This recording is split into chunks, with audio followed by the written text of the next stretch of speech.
हरे कृष्णा, राधे राधे।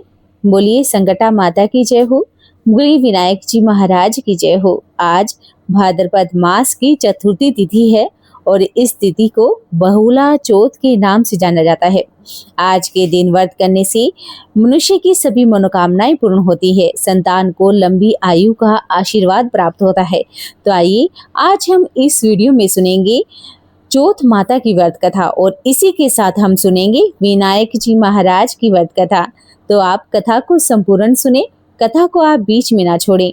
तो आइए भगवान श्री गणेश जी को और माता को प्रणाम करते हुए सुनते हैं संकटा माता की व्रत कथा। किसी नगर में एक साहूकार रहा करता था। उस साहूकार के एक बेटा और बहू थे। बेटा व साहूकार दोनों कुछ भी नहीं कमाते थे। बड़ों बूढ़ों का बहुत धन था, जिससे उनका काम चलता रहता था। जब भी बाहर बहू कचरा डालने जाती तो पड़ोसन उससे पूछती कि बहू आज क्या खाना खा कर आई हो। तब वह कहती कि वही ठंडा बासी रोटी खा कर आई हूँ। एक दिन यह बात साहूकार के बेटे ने सुन ली। उसने अपनी माँ को सारी बात बता दी और पूछा कि माँ, तू तो बहू को रोज गरम गरम खाना परोसती है, तब भी वह पड़ोसन से कहती है कि वही ठंडी बासी रोटी खा कर आई हूँ। तब उसकी माता बोली कि बेटा, मैं तो चारों थालियों में बराबर गरम गरम खाना परोसती हूँ। यदि तुझे मुझ पर विश्वास नहीं है तो तू अपनी आंखों से देख लेना।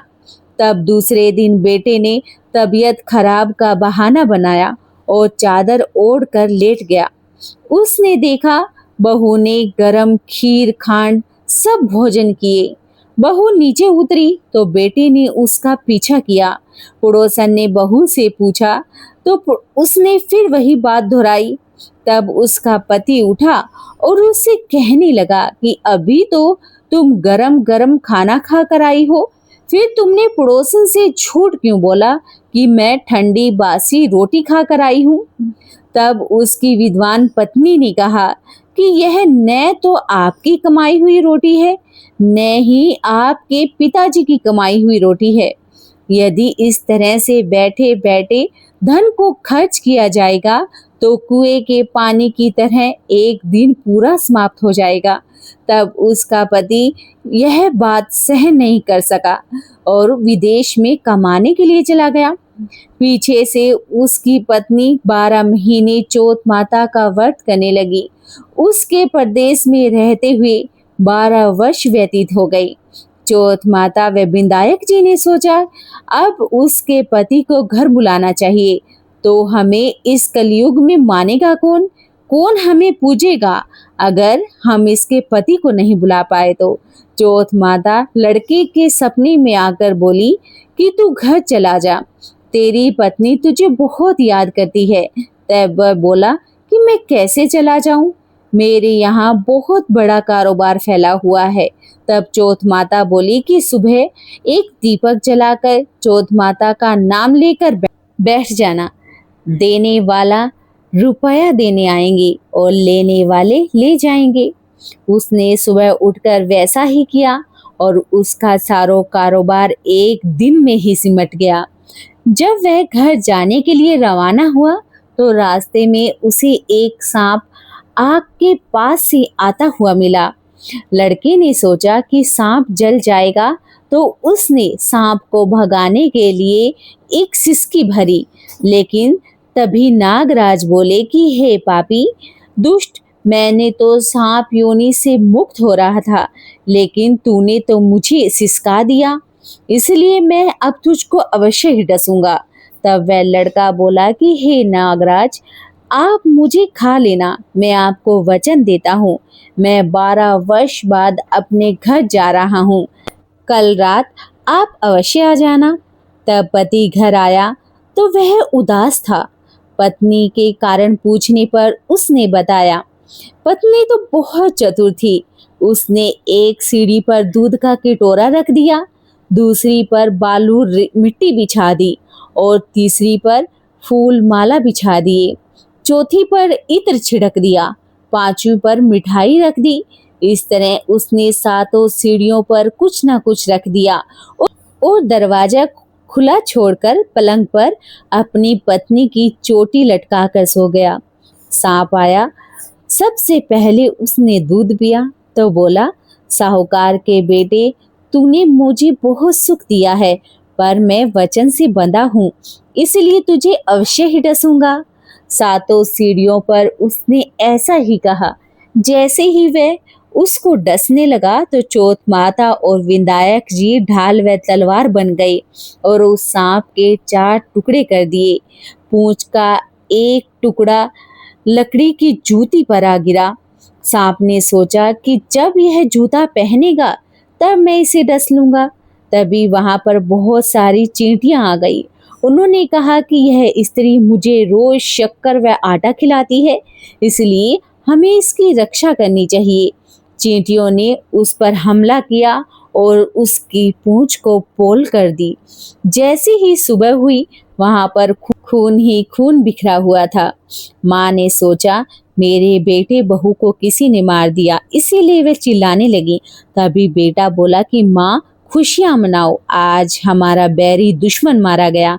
और पूछने लगा कि मेरे पीछे से मेरी दीर्घायु के लिए कोई उपाय किया था का। तब माँ बोली कि मैंने तो कुछ नहीं किया। पत्नी से पूछने पर वह बोली कि 12 महीनों की चौथ माता का व्रत करती थी, इसलिए चौथ माता और विनायक जी ने हमारी खूब सहायता की।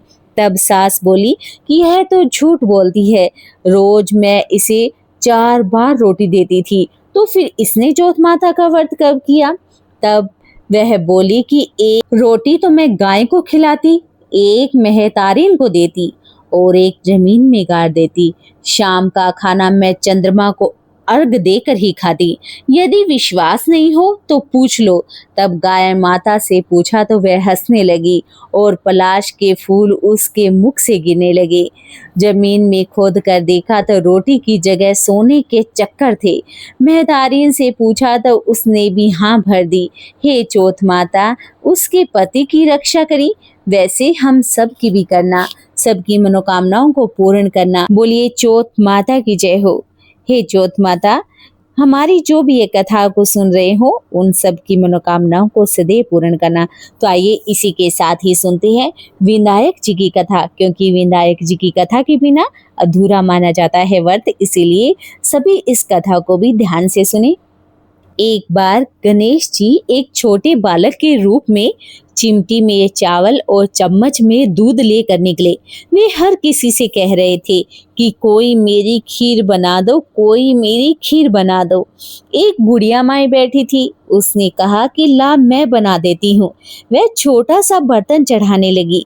तब गणेश जी ने कहा कि दादी माँ, छोटी सी भिगोनी तो मत चढ़ाओ, तुम्हारे घर में सबसे बड़ा बर्तन हो वही चढ़ा दो। बुढ़िया ने वही चढ़ा दिया। वह देखती रह गई कि वह तो पूरा भर गया। गणेश जी ने कहा कि दादी माँ, मैं नहा कर आता हूँ, खीर तैयार हो जाए तो मुझे बुला लेना। लेकिन बुढ़िया माई के पोता पोती खीर खाने के लिए रोने लगे। बुढ़िया माई ने कहा कि गणेश जी, आपको भोग लगाना है, कहकर चूल्हे में से थोड़ी सी खीर डोली और कटोरा भरकर बच्चों को दे डाली। पड़ोसन ऊपर से सब कुछ देख रही थी। बुढ़िया ने सोचा कि यह तो चुगली कर देगी, छोटा सा कटोरा भरकर उसे भी पकड़ा दिया। बेटे की बहू ने भी चुपके से एक कटोरा खीर खाया और कटोरा चक्की के नीचे छुपा दिया। जब भी गणेश जी नहीं आए, बुढ़िया माई को भी अब भूख लग गई। एक कटोरा खीर भरकर किवाड़ के पीछे बैठकर एक बार फिर से कहने लगी कि गणेश जी, आपके भोग लगाना है, और खाना शुरू कर दिया। तब गणेश जी आ गए। बुढ़िया माई ने कहा कि आजा रे गणेश, खीर खा ले, मैं तो तेरी ही राह देख रही थी। गणेश जी ने कहा कि दादी माँ, मैंने तो खीर खा ली। बुढ़िया ने कहा कि कब खाई? गणेश जी ने कहा कि जब तेरे पोता पोती ने खाई तब मैंने खीर खा ली। जब तेरी पड़ोसन ने खीर खाई तब भी मैंने खीर खा ली, और जब तेरी बहू ने खीर खा तब तो मेरा पूरा पेट ही भर गया। बुढ़िया ने कहा कि बेटा, और तो तेरी सारी बात सच है, पर बहू बेचारी का नाम तो मत ले, सुबह से कामने लगी है। उसने खीर कब खाई? गणेश जी ने कहा कि चाकी के नीचे देखो, झूठा कटोरा रखा है, तुमने तो मुझे फिर भी भोग लगाया, वह तो वैसे ही खा गई। बुढ़िया ने कहा कि बेटा, कोई बात नहीं, घर की बात है, घर में ही रहने दे। बता, बची हुई खीर का मैं अब क्या करूं? गणेश जी ने कहा कि नगरी को जिमा दो। बुढ़िया माई ने लोगों को न्योता दिया तो सब लोग हंसने लगे कि कल तक तो खाने का पता नहीं था, आज नगरी जिमाएगी। फिर भी लोग आए, ठाठ से जिमे, नगरी जिमा दी, तब भी बर्तन पूरा का पूरा ही बराहा। राजा को जब इस बात का पता चला तो बुढ़िया माई को बुलाया और कहा कि क्यों बुढ़िया माई, ऐसा बर्तन तेरे घर में अच्छा लगे या हमारे घर में अच्छा लगे? बुढ़िया माई ने कहा कि राजा जी, इसे आप ले लो। राजा जी ने खीर का बर्तन अपने महल में मंगवा लिया। लाते ही खीर में कीड़े मकोड़े, बिच्छू केंचले हो गए और दुर्गंध आने लगी। राजा जी ने कहा कि बुढ़िया, अपना बर्तन वापस ले जा, जा, तुझे मैंने दिया। बुढ़िया माई ने कहा कि राजा जी, अगर आप देते तो पहले ही दे देते, यह बर्तन तो मुझे मेरे गणेश जी ने दिया है। बुढ़िया माई ने बर्तन वापस लिया, लेते ही सुगंधित खीर हो गई। घर आकर बुढ़िया ने गणेश जी से पूछा कि बची हुई खीर का अब मैं क्या करूं? गणेश ने कहा कि झोपड़ी के कोने में गड्ढा खोद कर गाड़ दो, उसी जगह सुबह उठकर वापस खोदोगी तो धन के 2 चरे मिलेंगे। ऐसा कहकर गणेश जी तो अंतर्ध्यान हो गए। जाते समय झोपड़ी के लात मारते गए तो झोपड़ी की जगह सुंदर महल हो गया। बहू सुबह फावड़ा लेकर पूरे घर को खोद दिया और कुछ नहीं मिला। बहू ने कहा कि सासू जी, थारो गणेश तो झूठो है। सासू माँ ने कहा कि बहू, हमारो गणेश तो झूठो नहीं, ला मैं देखूं। वह सुई लेकर खोदने लगी तो टन टन करते हुए धन के 2 चरे निकल आई। बहू ने कहा कि सासू जी, थारो गणेश तो साचो ही है। सास ने कहा कि गणेश जी तो भावनाओं के भूखे हैं। हे गणेश जी, जैसा तुमने बुढ़िया माई को दिया वैसा सबको देना। कहानी कहने वाले, हुंकारा भरने वाले और सुनने वाले सबको देना। बोलिए गणेश जी महाराज की जय हो। तो आइए सुनते हैं विनायक जी की दूसरी कथा। एक समय की बात है, एक गरीब और अंधी बुढ़िया थी। उसके साथ उसका बेटा और बहू रहा करते थे। बुढ़िया हमेशा भगवान श्री गणेश जी की पूजा करती थी। एक दिन उसकी पूजा से प्रसन्न होकर गणेश महाराज प्रकट हो गए और बोले कि बुढ़िया माई, मैं तेरी भक्ति में बहुत प्रसन्न हूँ, क्या तुम मुझसे कुछ मांगना चाहती हो? बुढ़िया ने कहा कि मुझे तो मांगना ही नहीं आता, ये सब मैं नहीं जानती। तो गणेश जी ने कहा कि तुम अपने बेटे और बहू से पूछ लेना कि क्या मांगो, मैं कल फिर से वापस आऊंगा, तुम्हें वरदान दूंगा। माई ने अपने बेटे से पूछा कि तुम्हारे पास कोई विचार है कि मैं गणेश जी से क्या मांगू? बेटे ने कहा कि माँ, आप धन और दौलत मांग लो। बहू से पूछा तो उसने कहा कि सासू जी, हमारी शादी को काफी समय हो गया है, आपको नाती चाहिए, तो क्यों न आप एक पोता ही मांग लो। बुढ़िया ने सोचा कि उनके बेटे और बहू तो अपने अपने मतलब की चीज मांग रहे हैं, इसलिए वह अपने पड़ोसन से सलाह लेने के लिए चली गई, जो उसकी सखी थी।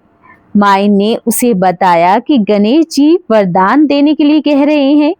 माई ने अपनी पड़ोसन से पूछा तो उसने कहा कि वह धन दौलत मांगेगी तो उसका क्या ही फायदा होगा, तुम अपने लिए अपनी आंखों की रोशनी मांग लो, ताकि तुम्हारी जिंदगी आसानी से बीत जाए। यह सुनकर बुढ़िया ने गणेश जी से कहा कि अगर आप मुझ पर प्रसन्न हैं तो मुझे 9 करोड़ की माया दे, निरोगी काया दे, अमर सुहाग दे, आंखों की रोशनी दे, नाता पोती और पूरे परिवार को सुख दे, अंत में मुझे मोक्ष दे। गणेश जी ने कहा कि बुढ़िया माई, तुमने तो मुझे ठग ही लिया, लेकिन मेरे वचन के अनुसार जो तुमने मांगा है सब तुम्हें मिलेगा। इतना कहकर भगवान श्री गणेश अंतर ध्यान हो गए। बुढ़िया माई ने जो कुछ भी मांगा उसे सब मिल गया। हे गणपति जी महाराज, तुमने जैसे उस बुढ़िया माई को सब कुछ दिया, वैसे हमें भी देना, हम पर भी अपनी कृपा बरसाना। हे गणेश जी महाराज, सब पर अपनी कृपा दृष्टि बनाए रखना। जो कहानी सुने, हुंकारा भरे और कहने वाले सबकी मनोकामनाओं को सदैव पूर्ण करना। बोली विनायक जी महाराज की जय हो। अगर आपको हमारे इस YouTube चैनल की ये कथाएं पसंद आई हो तो चैनल को सब्सक्राइब करना ना भूलिएगा। वीडियो को लाइक और शेयर ज़रूर करिएगा। कमेंट में ज़रूर लिखिएगा। जय हो भगवान श्री गणेश जी की, जय हो संकटा माता की।